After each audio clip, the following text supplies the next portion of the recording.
കാരണം നമ്മൾക്ക് എല്ലാ കാലത്തും വളരെ മികച്ച സൈനിക മുന്നേറ്റങ്ങളും വിജയത്തിന് സമാനമായ രീതിയിൽ നമ്മുടെ സൈനിക മുന്നേറ്റങ്ങൾ റിസൾട്ട് ഉണ്ടാക്കുമ്പോൾ, ഇത്തരം മൂവുകൾ, ആക്ഷനുകൾ മികവോടെ പൂർത്തീകരിക്കാൻ കഴിയുമ്പോൾ ആ നിലയ്ക്ക് നമ്മുടെ നയതന്ത്ര നീക്കങ്ങൾ വിജയിച്ചിട്ടുണ്ടോ എന്ന പ്രശ്നം നേരത്തെ കേണൽ 71 സാഹചര്യം അടക്കം സൂചിപ്പിച്ചു. അത് ഓരോ ഘട്ടത്തിലും അതുണ്ട്. 99 കാർഗിൽ യുദ്ധത്തിന് ശേഷമാണ്, ആ വിജയത്തിന് ശേഷമാണ് കാണ്ഡഹാർ വിമാന റാഞ്ചൽ സംഭവിച്ചിട്ടുള്ളത്.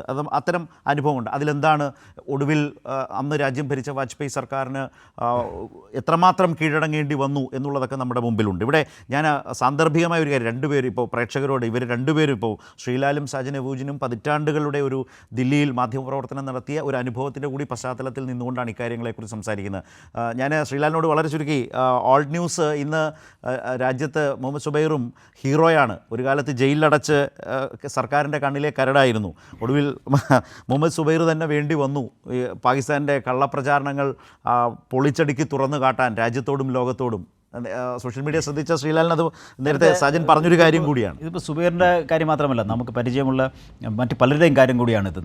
നമ്മൾക്കിതിനു മുമ്പ് അറിയാമെന്നുള്ള നമ്മുടെ ഡൽഹിയിൽ തന്നെയുള്ള നമുക്കൊപ്പം ഉണ്ടായിരുന്ന മറ്റു ചിലരെയും ഇതുപോലുള്ള പല കാരണങ്ങൾ കൊണ്ട് ജയിലിടുകയും അവർ വളരെ നാൾ ജയിലിൽ കിടക്കുകയും ഒക്കെ ചെയ്ത സാഹചര്യം നമുക്കുണ്ട്. അതുമാത്രമല്ല, ഇപ്പോൾ സോഷ്യൽ മീഡിയ നിയന്ത്രിക്കാനായി കേന്ദ്ര സർക്കാർ കൊണ്ടുവരാൻ പോകുന്ന പല നിയന്ത്രണങ്ങളും പല നിയമങ്ങളും, ഇതെല്ലാം തന്നെ അവർ സോഷ്യൽ മീഡിയയെ നിയന്ത്രിക്കാനാണ് കേന്ദ്ര സർക്കാർ ശ്രമിക്കുന്നതെന്ന് പറയുമ്പോഴും കേന്ദ്ര സർക്കാരിനെതിരെ ഉണ്ടാകുന്ന പല ഘട്ടത്തിലും ഉണ്ടാകുന്ന, അല്ലെങ്കിൽ കേന്ദ്ര സർക്കാരിനെ പല രീതിയിൽ വിമർശിക്കുന്നതിനെ തടയാനുള്ള ശ്രമമാണ് ഈ സോഷ്യൽ മീഡിയ നിയന്ത്രണത്തിലൂടെ കൊണ്ടുവരാൻ ശ്രമിക്കുന്നത്.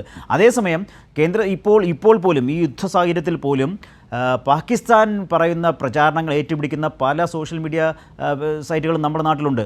അവർക്കെതിരെയൊന്നും ഒരു നടപടിയും ഉണ്ടാകില്ല. കാരണം പല കാലങ്ങളിൽ, പല തലങ്ങളിൽ, പല സമയങ്ങളിൽ ഈ കേന്ദ്ര സർക്കാരിൻ്റെ ഒപ്പം നിന്ന ആൾക്കാരാണ് ഇവരെന്നുള്ള ഒരു വലിയ സത്യസന്ധമായ ഒരു കാര്യം കൂടി അതിൻ്റെ മുന്നിലുണ്ട്. അവിടെയാണ് നമ്മൾ ഈ പറഞ്ഞ പോലെ നമ്മുടെ ഈ സുഹൃത്ത് വിജയിച്ചതും അദ്ദേഹത്തെ ഇപ്പോൾ ഇന്ത്യ തന്നെ മൊത്തത്തിൽ ഒരു വലിയ താരമായി ഉയർത്തിക്കൊണ്ട് നടക്കുന്നതും. ഇതെല്ലാം കാലം തെളിയിക്കുന്ന കാലം കരുതി വെച്ച ഒരു നീതിയാണെന്ന് കൂടി നമ്മൾ പറയുക.